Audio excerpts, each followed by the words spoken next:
Protection de la fortune publique, c'est reparti avec les initiatives à résultats rapides. La 8e série de cet instrument de lutte contre la corruption vient d'être lancée à Yaoundé par le président de la Commission nationale anticorruption. C'est d'ailleurs l'unique titre de cette édition d'information dominicale sur CamNews 24. Bonsoir à tous, mesdames, messieurs, bienvenue au journal. À l'École supérieure internationale de guerre de Yaoundé, l'on en est à la sortie de la 10e promotion.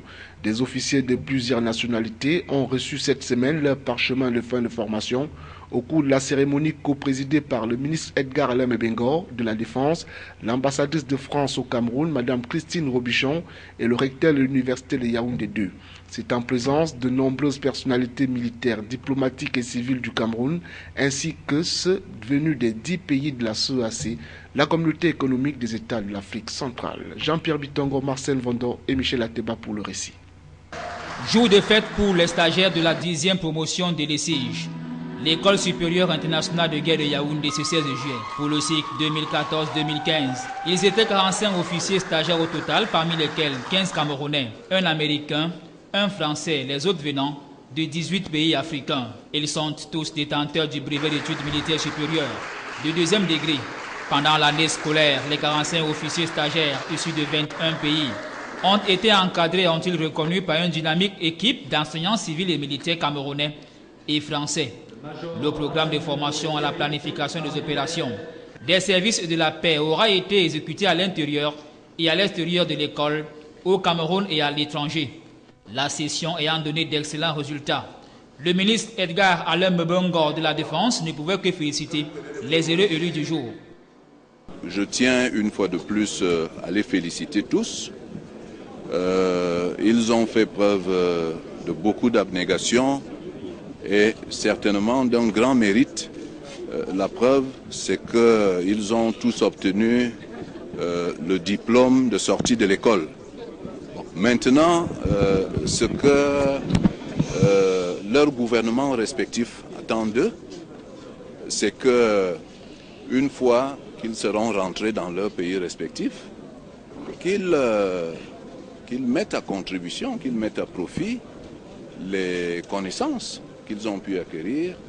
Fruit d'un partenariat stratégique bipartite entre le Cameroun et la France, l'École supérieure internationale de guerre de Yaoundé, créée par décret présidentiel camerounais du 13 janvier 2005 sous l'appellation de Cour supérieure interarmée de la défense, qui devient en 2013, sur haute instruction du chef de l'État, l'École supérieure internationale de guerre. Croisade contre la corruption, les initiatives à résultats rapides reprennent du service. Le président de la Commission nationale anticorruption, le révérend pasteur Dieudonné Massigams, a récemment lancé à Yaoundé la 8e série des initiatives à résultats rapides. L'implémentation de la lutte contre la corruption était de nouveau au centre des échanges. Reportage.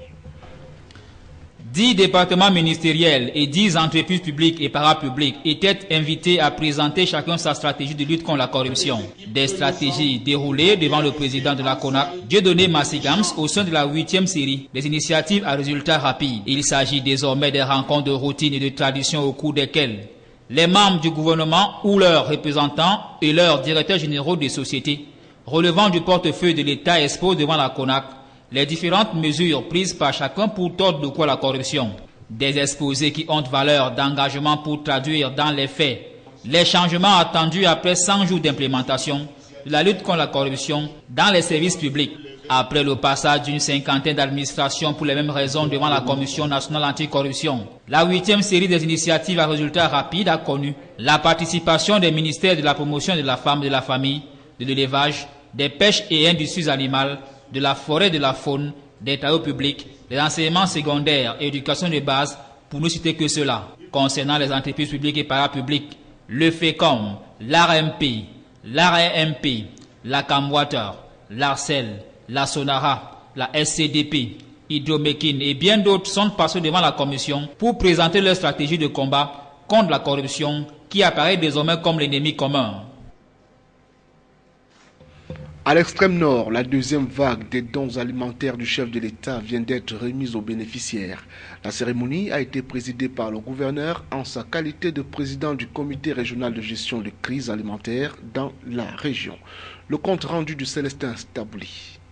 Le gouverneur Midiawa Bakari, par ailleurs président du comité régional de gestion des crises alimentaires dans la région de l'extrême nord, vient de procéder à Maroua ce 15 juin à la deuxième phase de distribution de l'aide présidentielle aux populations menacées par la famine. Le don constitué pour l'essentiel de 500 tonnes de farine de maïs, 500 tonnes de maïs grain et 300 tonnes de riz sont destinés aux populations affectées par les affres de Boko Haram. Une aide présidentielle qui tombe à pic surtout en cette veille de fête de Ramadan. C'est donc que vous voyez sont décidés par le chef de l'État dans le cadre de la lutte contre l'insécurité alimentaire. Cet effet, 4 milliards de nos francs ont été débloqués par le chef de l'État pour assister les populations déplacées, les populations victimes des affres de la nébuleuse Boko Haram. C'est le deuxième tour présentement qui est constitué de 500 tonnes de farine, 500 tonnes de farine maïs, plus 400 tonnes de maïs grain, plus 300 tonnes de riz. Tout ça ira vers les populations du Mayo Sava, Mayo Tchanaga et Logon-Nechari. Le don spécial alimentaire du chef de l'État concerne principalement les populations des départements du Mayo Tchanaga, Mayo Sava et du Logon-Nechari. Dans ces unités administratives frontalières au Nigeria, plus de 140 000 ménages sont affectés par les atrocités de la secte terroriste Boko Haram. Dans la plupart de ces localités, hommes, femmes et enfants fuyant ou victimes des attaques des djihadistes ont abandonné biens, maisons, récoltes et champs pour se retrouver en errance dans les autres localités du pays.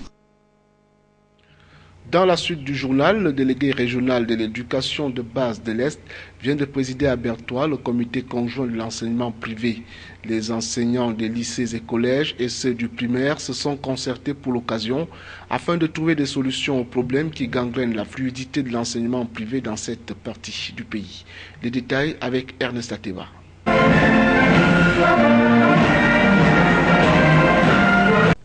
L'enseignement privé au Cameroun et singulièrement dans la région de l'Est fait face à des pressions et difficultés énormes, malgré la sollicitude constante du gouvernement camerounais. C'est dans l'optique de trouver des solutions spécifiques aux problèmes sus-évoqués que la délégation des enseignements secondaires éducation de base de l'Est s'est donnée pour devoir organiser à Bertois une rencontre de concertation directe et franche entre les parties prenantes de la famille éducative du Soleil Levant. Si ces recommandations venaient à être respectées, les résultats de l'année scolaire 2015-2016 qui pointent à l'horizon seront davantage améliorés par rapport aux années antérieures.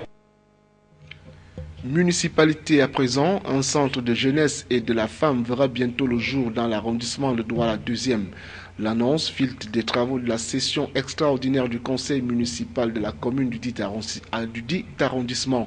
Une session extraordinaire qui avait à l'ordre du jour le décret signé par le Premier ministre le 8 juin 2015 dernier portant sur les modalités d'exercice de certaines compétences transférées par l'État aux communes en matière de commerce. Benoît Dogmo et Apollinaire Zobenbon. L'immeuble encore en gestation coûtera environ 120 millions de francs CFA. Une somme qui sera prélevée de l'ensemble des recettes que génèrent les différents marchés de l'arrondissement de Douala 2e. À travers cet édifice, le maire Denise Fampou entend assurer un meilleur encadrement de la jeunesse de cet arrondissement ainsi que celui de la gente féminine. Nous avons déjà contacté des architectes qui nous ont fait le plan, nous l'avons présenté de ce que sera la maison de la jeune et de la femme de notre commune qui formera nos jeunes en quête d'emploi qui n'ont pas de formation, et la jeune fille, surtout la jeune fille mère qui a besoin d'être encadrée pour pouvoir trouver un emploi. L'action qui sera menée dans les tout prochains jours a reçu l'assentiment des 37 conseillers municipaux présents à cette session extraordinaire par acclamation. Plusieurs d'autres projets sont inscrits dans l'agenda de la commune d'arrondissement de Douala 2e qui entend assurer une gestion fiable et transparente des fonds provenant des différents marchés. Pour le maire et ses principaux collaborateurs, le débat autour de la gestion des marchés n'est plus qu'un lointain souvenir.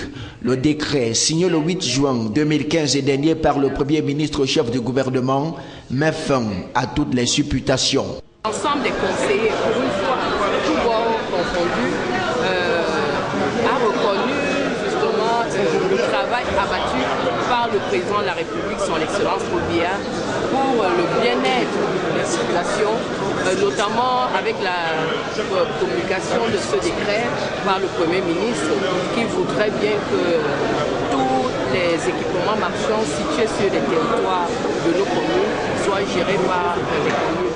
Ce décret, signé du Premier ministre, confirme ainsi le transfert des compétences aux collectivités territoriales décentralisées tel que voulu par le processus de décentralisation.